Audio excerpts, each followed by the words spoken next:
Hey everybody, it's just going to be a single video for today, so let's get right into it and knock this out. Reminder, there will not be a day 8 video, that's just going to be a review day. Talking about matrices. This is great. We are getting further into the linear algebra content, so I will first just talk about how we write matrices and how we name their different properties, aspects, components. I will talk about addition for like 3 seconds. We'll talk about multiplication for probably like 3 minutes. And then I want to introduce two really important operations that we can perform on matrices to learn more about their properties. One is, and the biggest one really today, is the determinant of a matrix. And then finally, I'll talk a little bit about inverting matrices. Why we do that will mostly come next time. But for now, I just want to establish how you do the thing. So what is a matrix?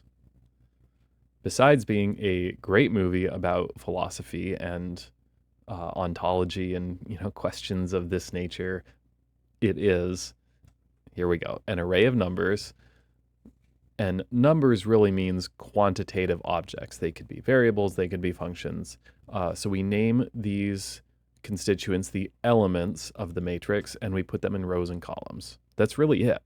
Now, matrices can be used to represent a wide variety of computational processes, of different calculations, of different data structures. Matrices are extremely useful, but what a matrix is this collection of values in rows and columns.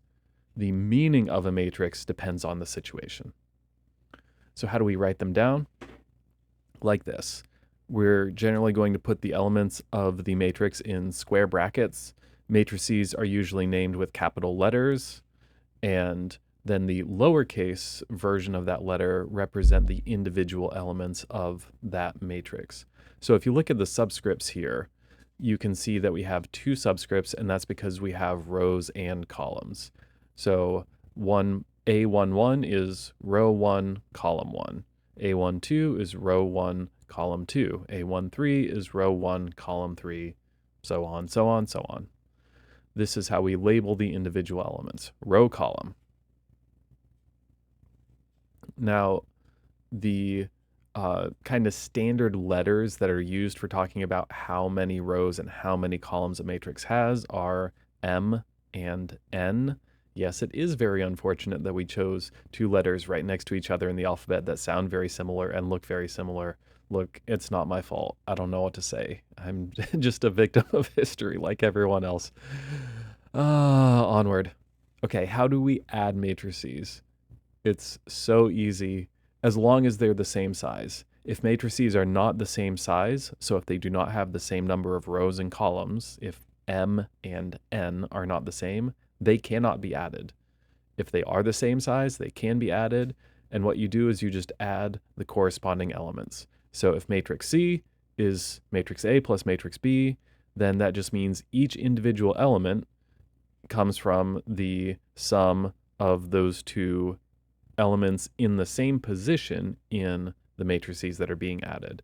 So the element in row 2, column 3 of matrix C is row 2, column 1 of A plus row 2, column 1 of B.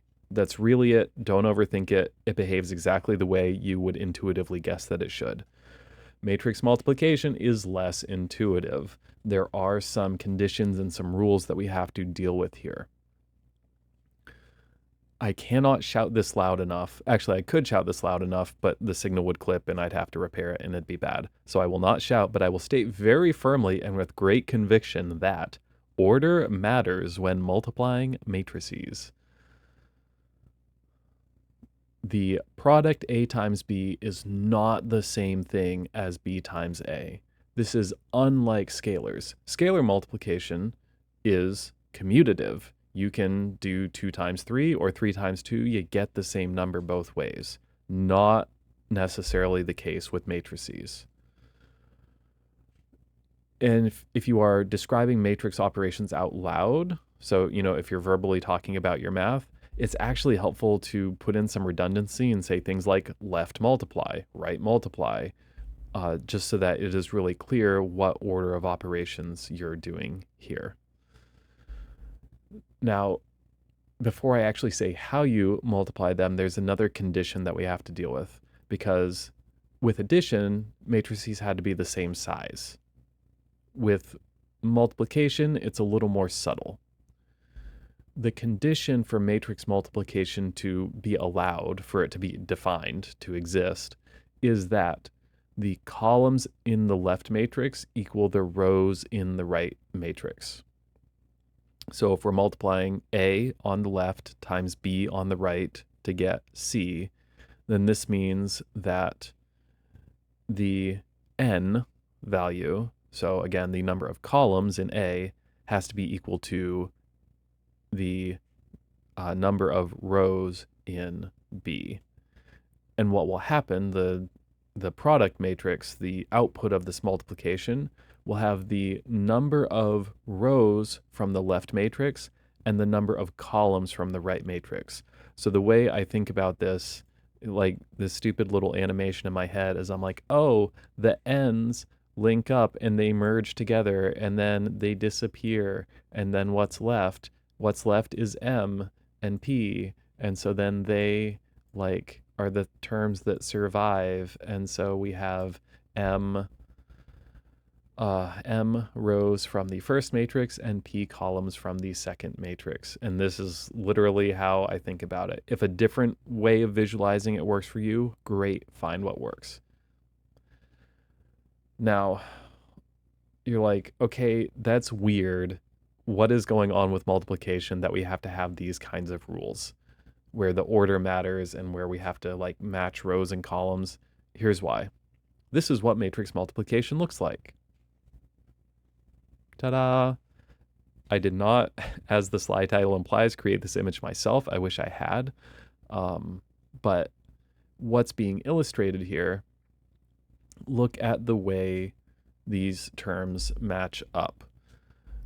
To find this element, first row, second column of our product matrix, we take the first row of matrix A, first row of matrix A, and we do its dot product with the second column of matrix B.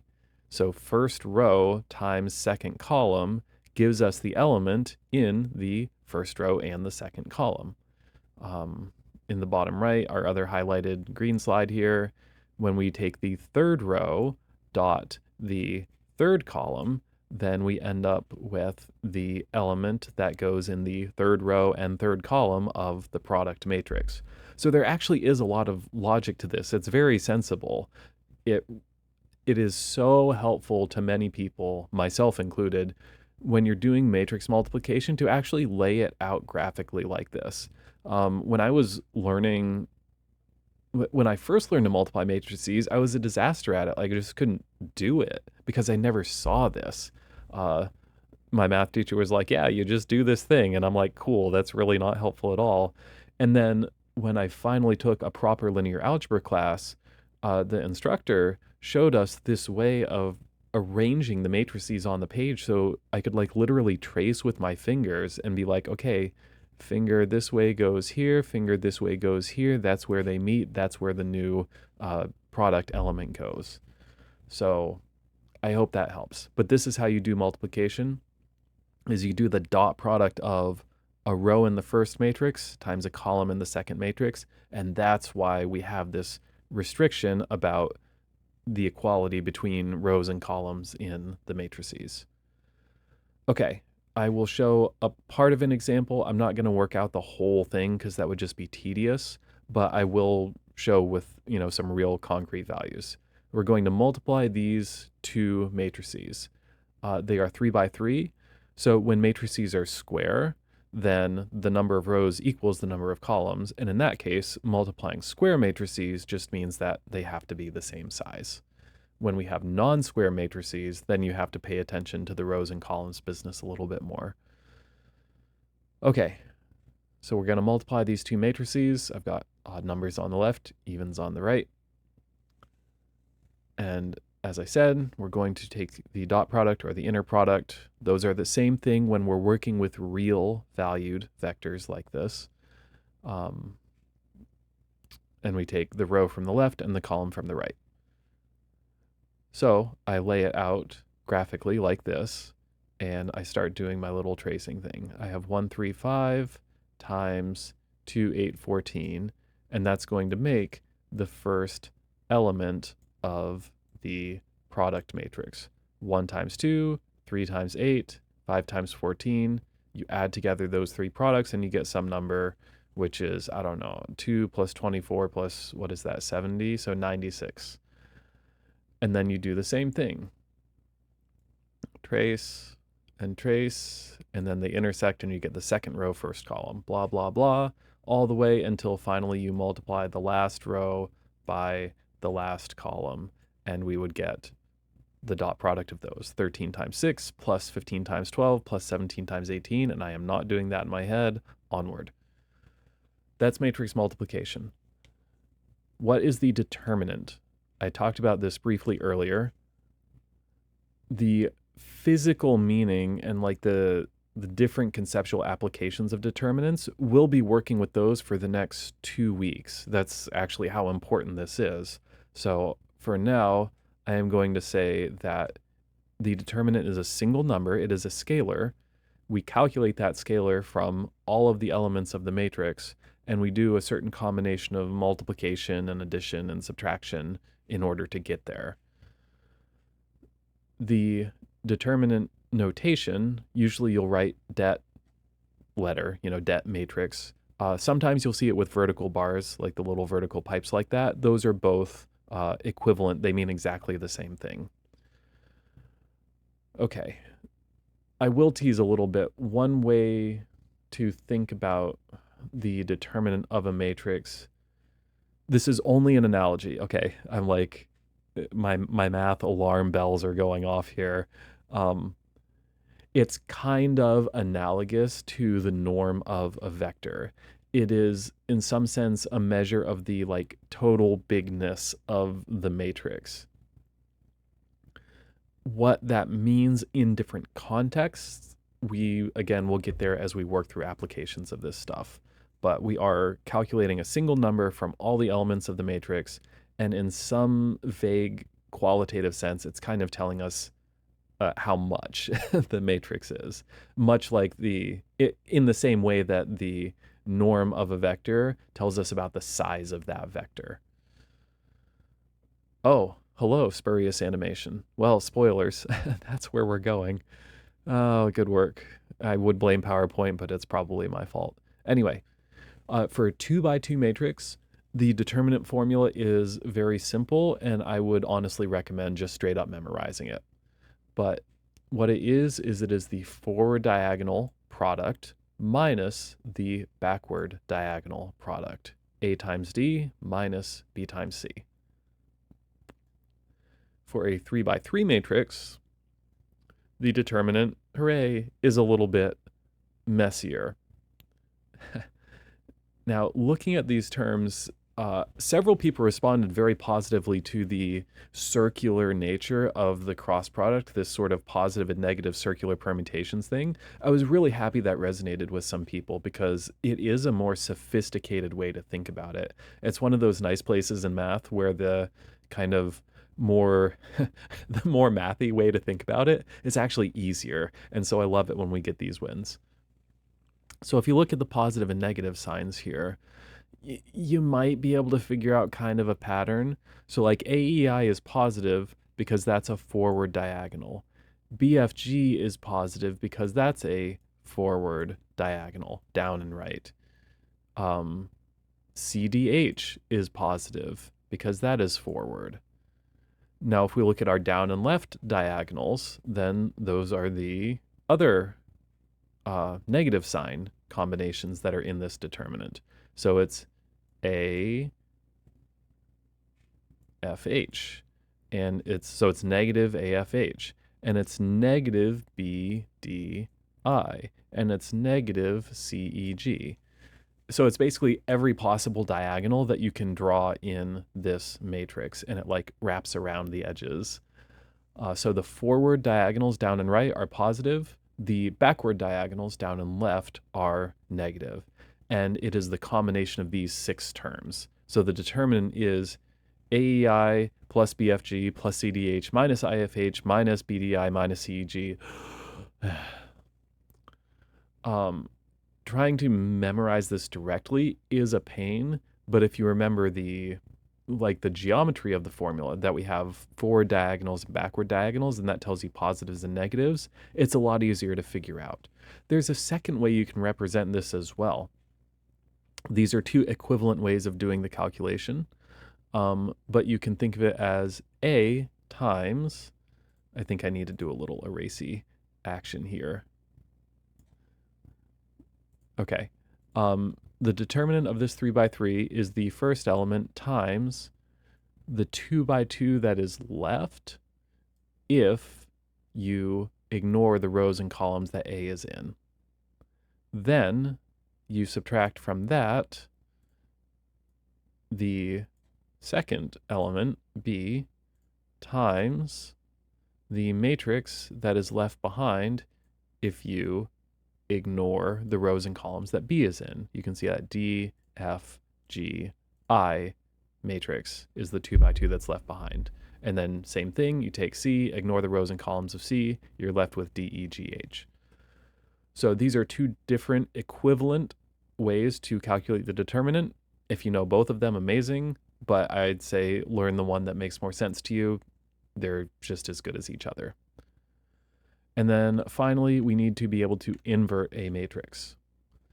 So you write the inverse as a to the negative 1 power. It is not 1 over the elements. God, I wish it were that easy, but it's absolutely not. The inverse of a matrix does have a special multiplication property, though. It is actually commutative. A times its inverse on the right is the same as the inverse of A on the left times A, and those give you the identity matrix, where I am the identity matrix. The grammar is always tricky when we talk about I. Talk about me? It's too much. Okay. The identity matrix is the matrix that is ones on the diagonal and zeros everywhere else. And when we say the diagonal in a matrix, kind of like when I say the exponential, I really mean exponential base E. When I say the diagonal, I mean the forward diagonal that goes from the top left corner to the bottom right corner, because that is the one that is used most often when doing matrix math. So the diagonal of the identity matrix is all ones and everything else is zeros. And the reason for this definition is that when you're multiplying matrices, this thing acts just like the number 1 does in scalar multiplication. Anything times the identity is just the same thing right back. Multiplying by the identity does not change things, just like multiplying by the number 1 does not change things.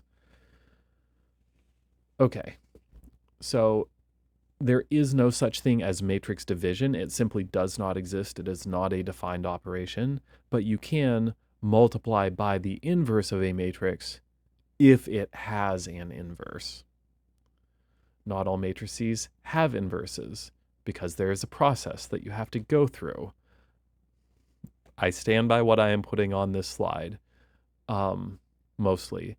The formula for the inverse of a 2 by 2 matrix is not that bad, and I kind of want you to learn it, but I'm not like obsessed with it. If you don't, I won't get mad, but if you do, I'll be happy.